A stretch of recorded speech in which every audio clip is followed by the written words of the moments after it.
We are at one of the two bedrooms at Ketchum House, where all the magic happens, to talk about consumerism. The current plight on our planet is caused by our consumer nature to buy and dispose.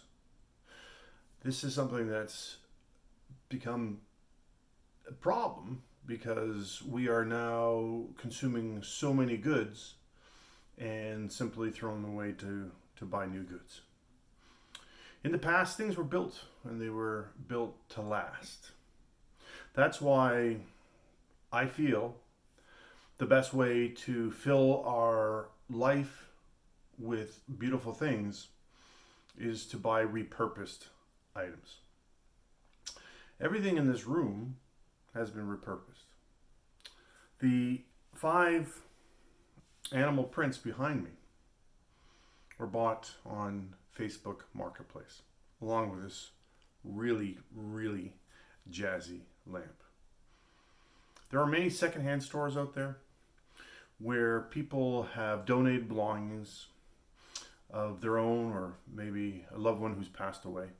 And these belongings have come from years gone by when things were built locally and they were built to last and they were built to be beautiful. Today, things have a nature of being mass produced for margins and not for the ultimate goal, which is the quality of the product. And without the quality of the product, you're going to see items that need to be disposed of and then repurchased. So consumerism is a machine that's run by big business. One of my favorite items that I came across at a local secondhand store called Seconds Count in Orange Road, Ontario, Canada, is this stool. Something like this cannot be bought on Wayfair. It has a history, it has a quality construction and manufacturing. So when you're looking at buying your next lamp or your next stool or your next artwork, it already exists. There's no reason to go out and order on Wayfair and have it shipped to you, which has an element of carbon footprint. The packaging that it comes in with the styrofoam and the plastic has a very negative context to it as well. And the great thing with these social engagements, when I talk about going and meeting somebody on Facebook Marketplace to buy something they've loved for many years, there may be new friendships that are created as well. That is why we believe that buying something that already exists and is not being produced now in China is the best path.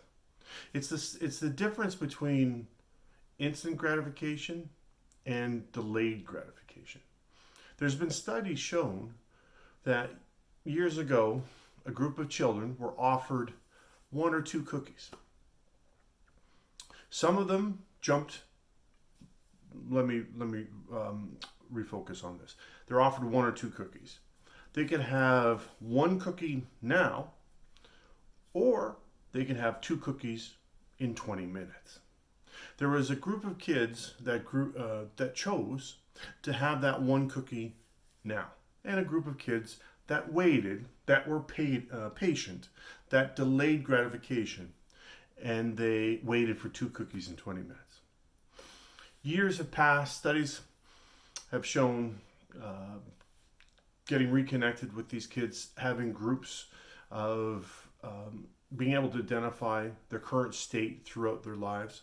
So this study has been going on for many years. And this study showed that the children who could not delay gratification and chose that 1 cookie now compared to 2 cookies in the future, those children were not as happy.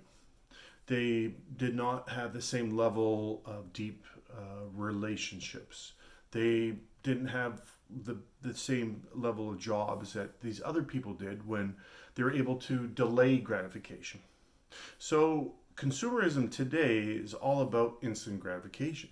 Instant gratification to the point where you want to point and click and have something ordered and delivered to you from Amazon. Whereas on the other hand, if you're looking for something beautiful, you continue to look for something beautiful. It may not be this week, it may not be next week or next month, but one day that item will show up.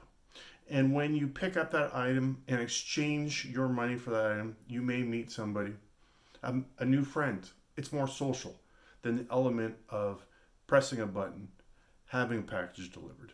The other side is much more connected to who we are as a society.